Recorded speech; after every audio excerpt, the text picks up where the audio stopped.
Premesso il titolo la medaglia di dicembre 2010 anche la pubblicità sarebbe stata la risoluzione digitale attraverso la normale visione dei programmi televisivi, premesso che la guida digitale terrestre comporta lo spegnimento del segnale tenuto funzionale dei televisori non predisposti, constatato come a seguito di numerosi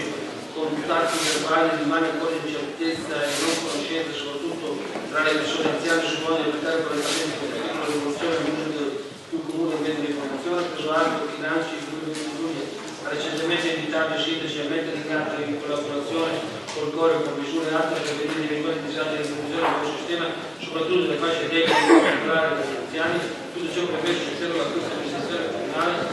i quali provvedimenti in programma lo già messo in atto per prevenire gli inevitabili disagi e alternative digitali terrestri alla società. È stato discorso di tutti i cittadini anziani a questa società un buon metodo di comportamento da adottare, se è stato previsto e pubblicizzato nell'ambito degli uffici comunali l'uscita del campo dalle informazioni in merito all'oggetto dell'interrogazione.